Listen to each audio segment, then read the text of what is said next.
चलो बेटा, house property we are starting with house property का रिवीजन। एकदम सिंपल है, आपके पास टोटल 5 हेड्स है इनकम टैक्स के अंदर। Salary, house property, business and profession, capital gains and other sources. आपको जो इनकम आपने अर्न किया है वो कौन से हेड में टैक्सेबल होएगा, उसके लिए हर एक हेड के लिए गवर्नमेंट ने बेसिस ऑफ चार्ज बनाया। हाउस प्रॉपर्टी में गवर्नमेंट बोलता है अगर बॉब कंडीशन सेटिस्फाइड है सो इनकम जो है हाउस प्रॉपर्टी हेड में क्लासीफाई होएगा। पहले तो जो प्रॉपर्टी है वो बिल्डिंग या अपर्टनेंट लैंड होना चाहिए। सेकेंडली असेसी जो है वो उसका ओनर होना चाहिए। एंड वो प्रॉपर्टी अपने ओन बिजनेस या प्रोफेशन के लिए यूज नहीं होना चाहिए। सो अगर नीरज की प्रॉपर्टी है और नीरज का खुद का बिजनेस उसमें चल रहा है तो वो नीरज अपने आप को रेंट पे नहीं कर सकता है। So in that case house property में टैक्सेबल नहीं होएगा। बट नीरज की प्रॉपर्टी है और नीरज की प्रॉपर्टी में किसी और का बिजनेस चल रहा है और वो नीरज को रेंट पे कर रहा है तो वो हाउस प्रॉपर्टी में टैक्सेबल हो जाएगा। Please remember, house property chapter का नाम में हाउस लिखा है, बट कोई भी बिल्डिंग होएगा, कमर्शियल, रेसिडेंशियल, इंडस्ट्रियल, जो भी रेंट होएगा इनकम फ्रॉम हाउस प्रॉपर्टी में ही टैक्सेबल होएगा। सो बिल्डिंग एंड अपार्टमेंट लैंड होना चाहिए, असेसी ओनर होना चाहिए, वो प्रॉपर्टी अपने बिजनेस के लिए यूज नहीं होना चाहिए। All the 3 conditions are satisfied तो income will be taxable under house property. अब जो ओनरशिप है वो बेटा या तो ओनर लीगल हो सकता है तो डीम्ड हो सकता है। लीगल ओनर मतलब जिसके नाम पे प्रॉपर्टी रजिस्टर्ड है। डीम्ड ओनर मतलब जिसको इनकम टैक्स ओनर मानेगा और टैक्स लेगा उससे। डीम्ड ओनर का कॉन्सेप्ट आप लोग क्लबिंग ऑफ इनकम में डिटेल में पढ़ोगे। हाउस प्रॉपर्टी में सिर्फ एक ही एग्जांपल पढ़ा रहा हूं।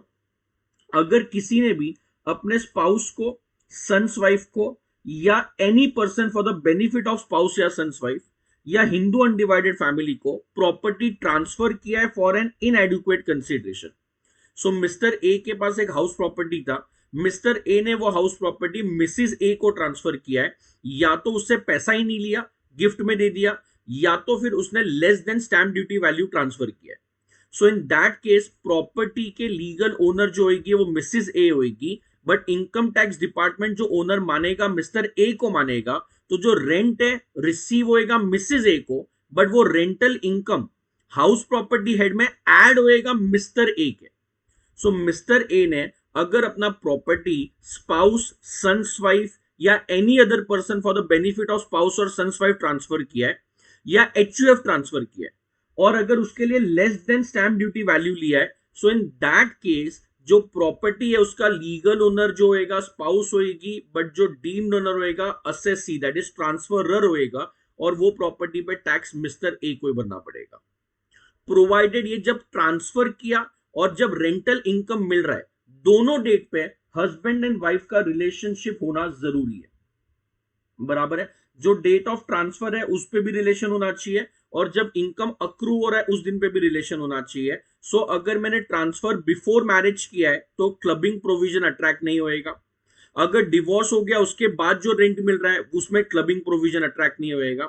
सो relationship between husband and wife, father in law, mother in law, daughter in law must exist जिस दिन ट्रांसफर किया वो डेट पे भी और जिस दिन इनकम अक्रू हो रहा है वो डेट पे भी। बराबर है। So transfer with an agreement to live apart that is divorce हो गया।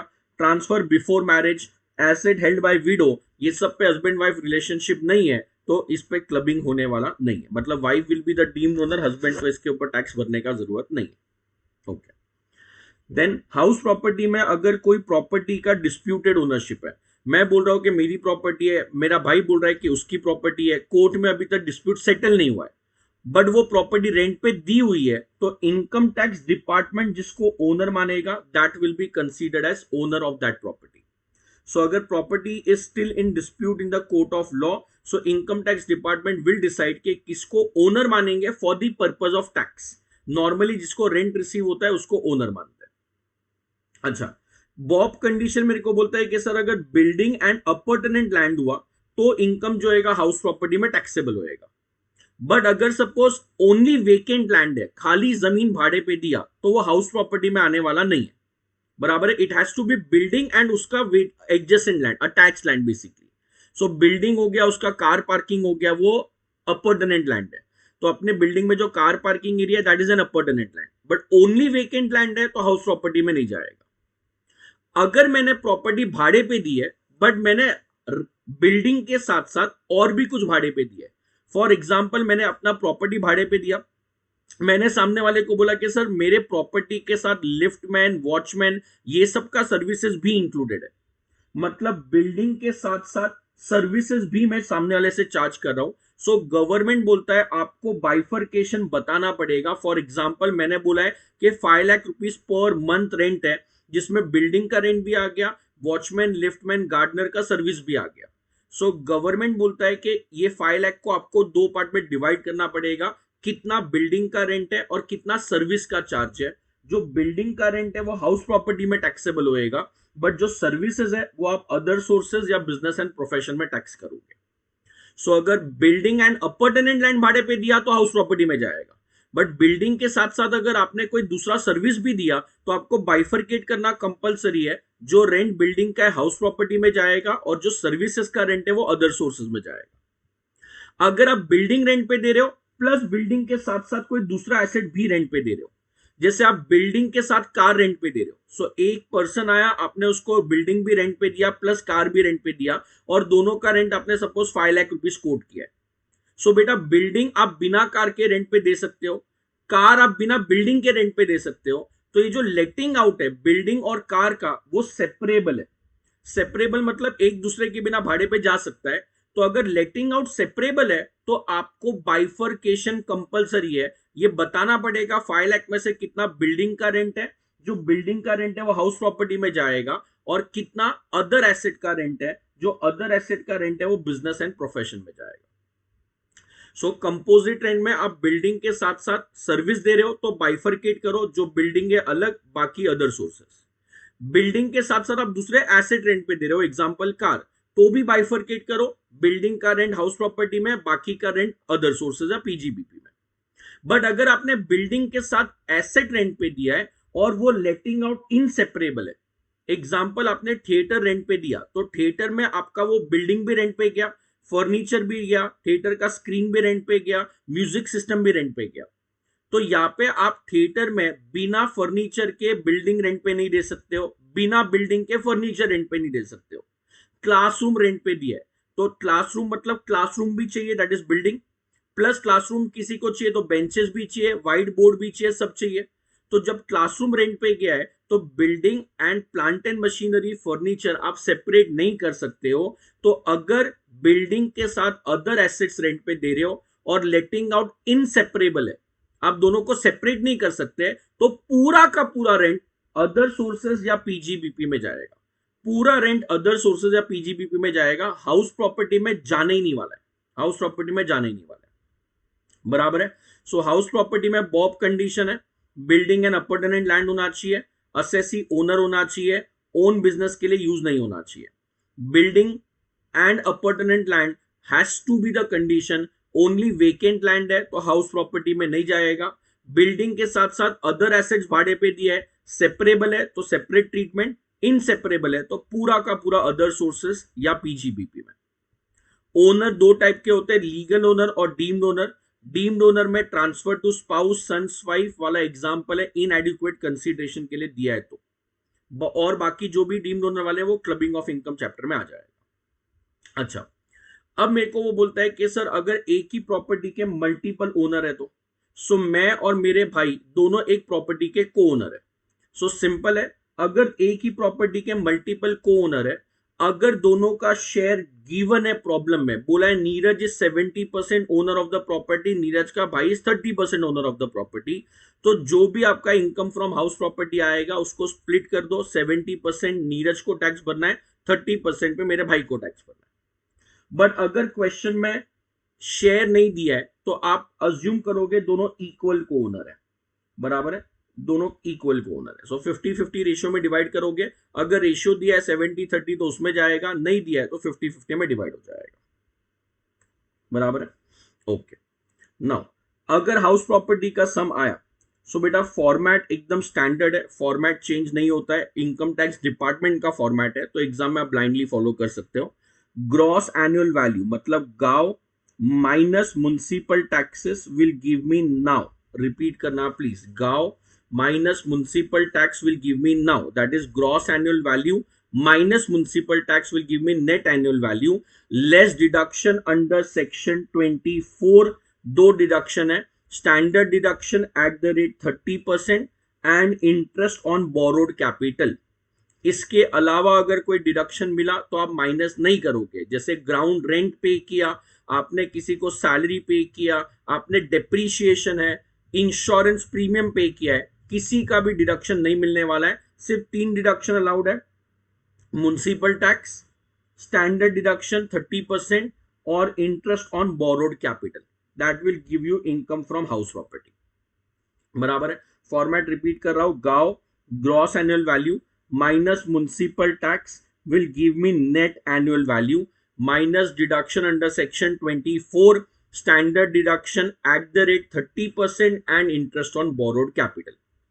99% केस में GAV नहीं दिया रहेगा, तो GAV फाइंड आउट करने का सिंपल फॉर्मूला है, म्युनिसिपल वैल्यू अगर 1 लाख है, फेयर रेंट मतलब आजू बाजू वाले ने प्रॉपर्टी 1,20,000 के रेंट पे दिया है, तो दोनों में से विच एवर इज हायर 1,20,000 हम लोग को चूज करना है. ये जो 1,20,000 आया आपको कंपेयर करना है स्टैंडर्ड रेंट से. स्टैंडर्ड रेंट सपोज 1,30,000 दिया हुआ है, तो जो विच एवर इज लोअर होएगा वो आपके लिए बन जाएगा एक्सपेक्टेड रेंट विच इज 1,20,000. आपने प्रॉपर्टी जब रेंट पे दी तो आपको एक्चुअल में कितना रेंट रिसीव हुआ है, एक्चुअल में कितना रेंट रिसीव हुआ है. जैसे कि फॉर एग्जांपल आपका रेंट था 20,000 पर मंथ, तो आपको पूरे साल का रेंट मिलना चाहिए 2,40,000. अगर सपोज टेनेंट ने उसमें से 40,000 नहीं दिया तो वो हो गया आपके लिए अनरियलाइज्ड रेंट, वो हो गया आपके लिए अनरियलाइज्ड रेंट. सपोज प्रॉपर्टी 2 महीना वेकेंट पड़ा था या 3 महीना वेकेंट था एग्जांपल के लिए, तो 60,000 जो है वो आपका हो गया लॉस ड्यू टू वेकेंसी. वापस से रिपीट कर रहा हूं, आपका रेंट पर मंथ है 20,000, तो पूरे साल का रेंट 2,40,000 आना चाहिए था. That is your annual rent. Annual rent में से अगर कोई बैड डेट्स हुआ है तो वो माइनस करो, और अगर प्रॉपर्टी वेकेंट पड़ा है तो वो माइनस करो. सो अपने एग्जांपल में 1,40,000 जो है एक्चुअल रेंट आ गया. 1,40,000 जो है वो एक्चुअल रेंट आ गया. बेटा अगर एक्चुअल रेंट आपके एक्सपेक्टेड रेंट से ज्यादा है, एक्चुअल रेंट एक्सपेक्टेड रेंट से ज्यादा है, तो हमेशा GAV will be your actual rent. सोचना ही नहीं है. अगर एक्चुअल रेंट एक्सपेक्टेड रेंट से ज्यादा है तो वेकेंसी है, वेकेंसी नहीं है, बैड डेट्स है, बैड डेट्स नहीं है, कुछ भी हो जाए, हमेशा इनकम जो टैक्सेबल होएगा वो एक्चुअल रेंट आएगा. बट अगर आपको सब में actual rent less than expected rent मिल रहा है, सपोज ये क्वेश्चन में एक्चुअल रेंट 1,10,000 आ जाता, सो अगर actual rent less than expected rent है तो प्लीज चेक करना एक्चुअल रेंट प्लस वेकेंसी और एक्सपेक्टेड रेंट में क्या आंसर है. सपोज एक्चुअल रेंट 1,10,000 है, वेकेंसी सपोज 60,000 है, तो एक्चुअल रेंट प्लस वेकेंसी आ गया 1,70,000. एग्जाम्पल में बोल रहा हूं, एक्चुअल रेंट 1,10,000 आया समझो, वेकेंसी था 60,000 का, तो एक्चुअल रेंट प्लस वेकेंसी 170 है. आपका एक्सपेक्टेड रेंट 120 है, तो अगर actual rent plus vacancy more than expected rent है, actual rent plus vacancy more than expected rent है, तो आपने कोई फ्रॉड नहीं किया है.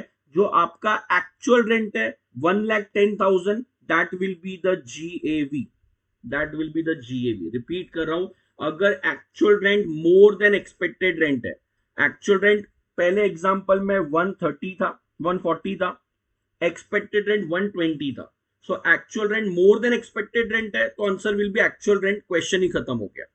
बट अगर actual rent less than expected rent है, ये जैसे 110 था, लेस देन एक्सपेक्टेड रेंट है, इन दैट केस चेक करो एक्चुअल रेंट प्लस वेकेंसी दोनों मिला के अगर एक्सपेक्टेड रेंट से ज्यादा आ रहा है तो आपका एक्चुअल रेंट राइट है. बट अगर एक्चुअल रेंट प्लस वेकेंसी कम आ रहा है एक्सपेक्टेड रेंट से, तो answer will be expected rent. Actual rent plus vacancy more than expected rent है तो एक्चुअल रेंट आंसर है, बट अगर लेस है तो expected rent will be the answer. बराबर है. सो म्युनिसिपल सॉरी हाउस प्रॉपर्टी का फॉर्मेट है GAV minus municipal tax will give me NAV. Minus deduction under section 24 standard deduction at the rate 30% and interest on borrowed capital. GAV कैसे compute होएगा? Municipal value fair rent, जो higher है वो नीचे जाएगा, which ever is higher, और standard rent, ये दोनों में से जो लोअर है वो एक्सपेक्टेड रेंट बन जाएगा. एक्सपेक्टेड रेंट और एक्चुअल रेंट दोनों में से जो हायर है वो GAV बन जाएगा. बट अगर क्वेश्चन में वेकेंसी आया तो वो जो एक्सपेक्टेड रेंट और एक्चुअल रेंट है उसको कंपेयर आपको वेकेंसी को लेके करना है, फिर ही आप आंसर लिख पाओगे. म्युनिसिपल टैक्स का डिडक्शन मिलने वाला है या नहीं मिलने वाला है? दो कंडीशन है. म्युनिसिपल टैक्स पेड होना चाहिए ड्यूरिंग द प्रीवियस ईयर. तो जो भी एग्जाम में आपके प्रीवियस ईयर है, मतलब अप्रैल से 31 मार्च के बीच में म्युनिसिपल टैक्स पे होना चाहिए एंड ओनर पे करना चाहिए. अगर टेनेंट ने म्युनिसिपल टैक्स पे किया तो डिडक्शन नहीं मिलेगा. अगर म्युनिसिपल टैक्स करंट ईयर के बाद पे हो रहा है तो डिडक्शन नहीं मिलेगा. It has to be paid and it has to be paid by the owner. Is that point clear? Okay. Standard deduction at the rate of 30%. Standard deduction at the rate of 30% means what? आपको flat 30% of NAV deduction दे दिया, flat 30%. सो NAV 2 lakh आया, 60,000 का deduction ले लो. NAV 10 lakh आया, 3 लाख का deduction ले लो. ये डिडक्शन के वजह से बाकी कोई डिडक्शन मिलने वाला नहीं है.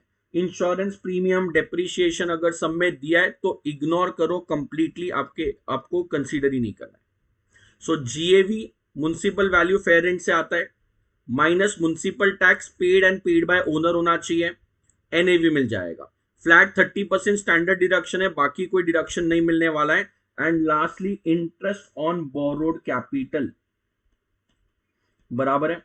अगर आपने प्रॉपर्टी बैंक से लोन लेके खरीदी है तो जो भी बैंक को आपने इंटरेस्ट पे किया है उसका डिडक्शन आप ले सकते हो, इंटरेस्ट का डिडक्शन ले सकते हो. बेटा अपन जो क्वेश्चन अभी पढ़ रहे हैं वो इंटरेस्ट कंप्यूट कैसे होएगा सर? हमेशा इंटरेस्ट का क्वेश्चन आया तो दो पार्ट में डिवाइड करो, करंट ईयर इंटरेस्ट और pre construction interest. Current year interest, suppose आपका एग्जाम में प्रीवियस ईयर चल रहा है 23-24, सो प्रीवियस ईयर बेसिकली आपके लिए करंट ईयर बन गया. सो 23-24 में करंट ईयर इंटरेस्ट आएगा. प्री कंस्ट्रक्शन का मतलब क्या सर? प्री कंस्ट्रक्शन का मतलब है सपोज मिस्टर ए ने बैंक से लोन लिया था 2020-21 में और उसके बाद कंस्ट्रक्शन चालू किया और कंस्ट्रक्शन कंप्लीट हुआ 23-24 में. बैंक से लोन लिया था 2021 में, कंस्ट्रक्शन चालू किया, कंस्ट्रक्शन कंप्लीट हुआ 23-24 में. सो 2021, 21-22, 22-23 ईयर ऑफ कंस्ट्रक्शन के पहले वाला साल, ईयर ऑफ कंस्ट्रक्शन के पहले वाला साल, इसको बोलते हैं प्री कंस्ट्रक्शन इंटरेस्ट. सो प्री कंस्ट्रक्शन इंटरेस्ट स्टार्ट होएगा जब भी से आपने लोन लिया है, वो डेट से, ईयर नहीं डेट से चालू होएगा. तो लोन जुलाई 20 से लिया है तो इंटरेस्ट जुलाई 20 से चालू होएगा. और प्री कंस्ट्रक्शन इंटरेस्ट जो है वो खत्म होएगा कंस्ट्रक्शन के पहले वाले साल तक. सो कंस्ट्रक्शन बेटा 23-24 में कभी भी कंप्लीट हो, अप्रैल मंथ में हो, मार्च मंथ में हो, जुलाई मंथ में हो, जो करंट ईयर है 23-24, दैट इज जहां पे घर कंप्लीट हुआ है उसको पूरा इग्नोर करो. उसके जो पहले वाला साल होएगा वो प्री कंस्ट्रक्शन में जाएगा. तो प्री कंस्ट्रक्शन स्टार्ट होएगा जब भी से लोन लिया है तभी से, और कंप्लीट होएगा कंस्ट्रक्शन के पहले वाला साल. ऑब्वियसली अगर ये एग्जांपल में लोन 21 में रीपे ऑलरेडी हो चुका है, एग्जांपल अज्यूम करो लोन 21 में ऑलरेडी रीपे हो चुका है, तो फिर ऑब्वियसली प्री कंस्ट्रक्शन 21 तक ही रहेगा. कंस्ट्रक्शन के पहले वाले साल को बोलते हैं pre construction interest. But loan आपने पहले ही रीपे कर दिया तो ऑब्वियस सी बात है जब लोन है ही नहीं तो आप कंसीडर नहीं करोगे. So interest on borrowed capital हमेशा दो पार्ट में रहेगा, current year, pre construction. Current year में लोन आउटस्टैंडिंग है तो लिखो, नहीं है तो मत लिखो. प्री कंस्ट्रक्शन स्टार्ट होएगा जो डेट लोन लिया वो डेट से, और कंप्लीट होएगा कंस्ट्रक्शन कंप्लीशन के पहले वाले साल तक, और repayment of loan which ever is earlier. जो भी प्री कंस्ट्रक्शन इंटरेस्ट है आप पूरा एक साथ डिडक्शन नहीं ले सकते हो. तो अगर करंट ईयर में आपके पास जो लोन है वो 1 लाख रुपीस का है और प्री कंस्ट्रक्शन में 3 साल का इंटरेस्ट सपोज आया 3 लाख रुपीज का, तो आप करंट ईयर का 1 लाख पूरा डिडक्शन में लेके जा सकते हो। बट जो प्री कंस्ट्रक्शन है आप सिर्फ 60,000 करंट ईयर में लोगे और बैलेंस आप 4 साल में आगे फ्यूचर में डिवाइड कर दोगे। सो करंट ईयर पूरा एक साथ मिलेगा, बट जो प्री कंस्ट्रक्शन होएगा वो आपको डिवाइड बाय 5 करके लेना पड़ेगा every year for next 5 years. Interest on borrowed capital, बेटा अपन ने म्युनिसिपल टैक्स में बोला था कि पेड है तो ही अलाउड है। Interest on borrowed capital paid नहीं होएगा तो भी चलेगा, आउटस्टैंडिंग बेसिस पे भी अलाउड होता है। अगर मैंने बैंक को इंटरेस्ट नहीं भरा, और सिंस मैंने बैंक को इंटरेस्ट नहीं भरा उसके ऊपर बैंक ने इंटरेस्ट चार्ज किया, तो इंटरेस्ट ऑन इंटरेस्ट का डिडक्शन नहीं मिलेगा। मेरा करंट ईयर का इंटरेस्ट 1 लाख था, वो रीपे करने में लेट हो गया तो बैंक ने 10,000 का और इंटरेस्ट चार्ज किया, तो सिर्फ 1 लाख का डिडक्शन ले सकता हूं, वो जो 10,000 है उसका डिडक्शन नहीं ले सकता हूं। अच्छा, मेरे को लोन चाहिए था, मैंने ब्रोकर को हायर किया, मैंने बोला यार मुझे लोन ला के दे, और ब्रोकर ने लोन दिला के दिया और कमीशन लिया, तो वो ब्रोकरेज का डिडक्शन नहीं मिलने वाला है। सिर्फ इंटरेस्ट का डिडक्शन मिलेगा, ब्रोकरेज का there is no deduction. And lastly, मैंने एचडीएफसी बैंक से लोन लिया था और मैं उसके ऊपर इंटरेस्ट पे कर रहा हूं, तो मुझे डिडक्शन मिलेगा। फिर मैंने एचडीएफसी बैंक से लोन स्विच करके आईसीआईसीआई बैंक में ट्रांसफर कर दिया, तो वो जो एचडीएफसी बैंक का भी लोन बंद हो गया और आईसीआईसीआई बैंक में चालू कर लिया। अगर ये होम लोन है तो आप इसका डिडक्शन ले सकते हो, आप डिडक्शन ले सकते हो। फ्रेश लोन लिया है पुराने लोन को रीपे करने के लिए, तो आईसीआईसीआई से नया लोन लिया है और एचडीएफसी का लोन मैंने रीपे कर दिया वो ही पैसों से, तो deduction will be allowed, deduction will be allowed. So interest paid होएगा तो भी अलाउड है, आउटस्टैंडिंग होएगा तो भी अलाउड है। इंटरेस्ट पे किया अनपेड इंटरेस्ट, तो उसका डिडक्शन नहीं मिलेगा। ब्रोकर ने जो लोन अरेंज करके दिया उसका डिडक्शन नहीं मिलेगा, और इंटरेस्ट ऑन फ्रेश लोन जो है उसका डिडक्शन विल बी अवेलेबल। अब अगर सेल्फ ऑक्यूपाइड प्रॉपर्टी है आपके पास, मतलब प्रॉपर्टी में आप और आपके फैमिली मेंबर रहते हैं फुल ईयर के लिए, बराबर है, मैं और मेरे फैमिली मेंबर रह रहे और उसमें पूरा साल रह रहे, तो बेटा जो फॉर्मेट है वो बदल जाएगा। NAV जो है वो 0 हो जाएगा, डिडक्शन में स्टैंडर्ड डिडक्शन भी 0 हो जाएगा, और जो इंटरेस्ट ऑन बोरोड कैपिटल है वो मैक्सिमम 2 लाख का डिडक्शन आप ले सकते हो, और थोड़े केस में मैक्सिमम 30,000 ले सकते हो। जो लेट आउट प्रॉपर्टी थी, भाड़े पे दी थी, उसमें इंटरेस्ट का कोई लिमिट नहीं है। लेट आउट प्रॉपर्टी अगर है तो इंटरेस्ट 2 लाख, 20 लाख, 50 लाख जो पे किया सब माइनस कर सकते हो। बट अगर सेल्फ ऑक्यूपाइड प्रॉपर्टी है तो पहले तो NAV 0, स्टैंडर्ड डिडक्शन भी 0, और जो इंटरेस्ट है वो मैक्सिमम 2 लाख या तो 30,000 मिलेगा। अगर आपकी प्रॉपर्टी 9 महीने के लिए सेल्फ ऑक्यूपाइड थी, आप उसमें 9 महीने आप और आपके फैमिली मेंबर उसमें रहते हो, लास्ट 3 महीना प्रॉपर्टी खाली पड़ा है बिकॉज आपका मुंबई से दिल्ली ट्रांसफर हो गया। सो आप पहले 9 मंथ्स के लिए प्रॉपर्टी में रह रहे थे और लास्ट के 3 मंथ्स आपने प्रॉपर्टी क्या किया, खाली रखी है बिकॉज आपका जॉब शिफ्ट हो गया, तो भी आंसर सेम है। NAV 0, 30% 0, interest on borrowed capital या तो 2 लाख या तो 30,000, दोनों में से एक लिमिट है। कौन सा लिमिट है 2 मिनट में आ जाएगा। बट अगर आपके पास एक प्रॉपर्टी है, बराबर है, ये प्रॉपर्टी में सपोज आपके पास एक ही घर है जिसमें 2 फ्लोर है, फर्स्ट फ्लोर पे आप लोग सेल्फ ऑक्यूपाइड रखते हो, उसके ऊपर वाला फ्लोर आपका लेट आउट है, तो अगर एक ही प्रॉपर्टी के 2 यूनिट है, एक SOP है और एक LOP है, तो दोनों का सेपरेट ट्रीटमेंट होएगा। SOP वाले का NAV 0, 30% 0, इंटरेस्ट में 2 लाख या 30,000 का लिमिट, और जो भाड़े पे दिया यूनिट फर्स्ट फ्लोर LOP वाला, LOP में अपना नॉर्मल सम GAV निकालो म्युनिसिपल वैल्यू को कंपेयर करके, minus municipal tax will give me NAV, minus deduction 30% बिंदास माइनस करो, और इंटरेस्ट ऑन बोरोड कैपिटल भी जितना चाहिए उतना माइनस कर सकते हो। तो एक ही घर है बट उसके 2 यूनिट है, एक SOP है और एक LOP है, तो उसका 2 अलग अलग ट्रीटमेंट होएगा। LOP नॉर्मल GAV वाला सम, SOP 0 और 2,30,000 वाला सम।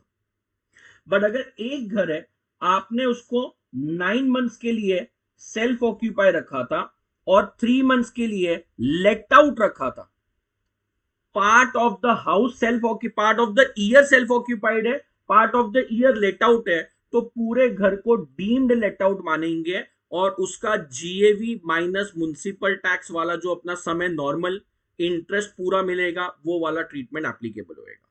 सो अगर part of the house SOP है, part of the house LOP है, ये वाला पार्ट ऑफ द हाउस आधा आधा, तो दोनों का अलग अलग ट्रीटमेंट है। Part of the year SOP है, part of the year LOP है, तो फिर आपको पूरा साल डीएलओपी मान के सम करना पड़ेगा।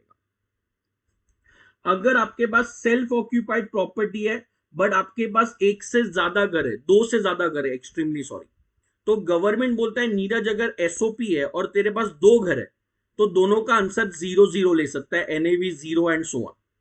बट अगर तेरे पास 3 या 4 घर है और चारों घर तेरे पास एसओपी है तो कोई भी दो घर को तुझे एसओपी मानना पड़ेगा, तेरी मर्जी, तू चूज कर सकता है, और बाकी को एलओपी मानना पड़ेगा। सो मेरे पास 5 घर है, पांचों के पांचों घर सेल्फ ऑक्यूपाइड है, तो मेरी मर्जी कोई भी दो घर को मैं सेल्फ ऑक्यूपाइड रखूंगा और जो 3 घर है उसको एलओपी अज्यूम करना कंपलसरी है। उसके लिए स्टेप से पहले सबको एसओपी अज्यूम करके सम करो, फिर सबको एलओपी अज्यूम करके सम करो, फिर बाद में बेस्ट कॉम्बिनेशन ढूंढो, जहां पे भी सबसे कम प्रॉफिट आ रहा है या जहां पे सबसे ज्यादा लॉस आ रहा है वो ऑप्शन अपने को चूज करना है। इंटरेस्ट ऑन बोरोड कैपिटल, आपने बैंक से लोन लिया है और फिर अगर आपने प्रॉपर्टी इनमें खरीदा है और अगर लेट आउट प्रॉपर्टी है तो इंटरेस्ट 2 लाख, 10 लाख, 20 लाख जो लिया है सब माइनस करने को मिलेगा, इंटरेस्ट का कोई लिमिट नहीं है। बट अगर सेल्फ ऑक्यूपाइड प्रॉपर्टी है और अगर आपने उसके लिए लोन लेके इंटरेस्ट पे किया है, तो अगर लोन आपने प्रॉपर्टी के रिपेयर रेनोवेशन के लिए लिया है तो डिडक्शन 30,000 मैक्सिमम मिलेगा, और अगर परचेस कंस्ट्रक्शन के लिए लिया है प्रॉपर्टी के तो लोन 99 के बाद लेना चाहिए, जो ईयर में लोन लिया उसके एंड से 5 साल में कंस्ट्रक्शन कंप्लीट हो जाना चाहिए। अगर ये हो गया तो 2 लाख का लिमिट है, नहीं तो 30,000 का लिमिट है। लोन परचेज और कंस्ट्रक्शन के लिए लिया है, 99 के बाद लिया है, 5 साल में घर कंप्लीट हो गया है तो 2 लाख का मैक्सिमम डिडक्शन है, अदरवाइज 30,000। सिंपल। अब बेटा बहुत सारे केस में क्या होता है, मेरा जो टेनेंट है उसने क्या किया, लास्ट मैंने घर भाड़े पे दिया, वो 40,000 का बैड डेट्स करके भाग गया, उसके बाद वो 2 साल के बाद आया, बोला सर मैंने वो 40,000 नहीं दिया था, आज मेरे पास पैसा है, पैसा ले लो। तो अगर पुराना बैड डेट्स मुझे आज मिल रहा है, that is unrealised rent realised, unrealised rent realised, या तो अरियर्स ऑफ रेंट, पहले कोई डिस्प्यूटेड रेंट था जो उसने पे नहीं किया, अब कोर्ट में डिस्प्यूट सेटल हो गया और मुझे पैसा मिल रहा है, तो अगर अनरियलाइज रेंट मुझे आज रियलाइज हो रहा है या अरियर्स ऑफ रेंट मुझे आज मिल रहा है, तो वो जो रेंट है आपको टैक्सेबल होएगा हाउस प्रॉपर्टी में, बट स्टैंडर्ड डिडक्शन आप 30% ले सकते हो, टैक्सेबल हो जाएगा हाउस प्रॉपर्टी में और 30% का स्टैंडर्ड डिडक्शन आपको मिल जाएगा। फॉरेन कंट्री में आपकी हाउस प्रॉपर्टी है तो इन दैट केस अगर आप आर एंड ओ आर हो तो हमेशा टैक्स आएगा, एनओआर और एनआर को रेंट इंडिया में मिला तो टैक्स आएगा, नहीं तो आने वाला नहीं है। सो मेरा घर यूएस में है और अगर मैं रेसिडेंट एंड ऑर्डिनरी रेसिडेंट हूं तो मुझे इंडिया में टैक्स भरना ही है, बट अगर मैं नॉन रेसिडेंट हूं या नॉट ऑर्डिनरी रेसिडेंट हूं तो रेंट इंडिया में मिलेगा तो टैक्स भरूंगा, नहीं मिलेगा तो नहीं भरूंगा। एंड बिल्डर के पास अगर प्रॉपर्टी है और वो बिल्डर की प्रॉपर्टी बिक नहीं रही है तो 2 साल तक उसको stock in trade government allow करेगा। So for 2 years it will be treated as stock in trade maximum, बराबर है। So that was your income from house property.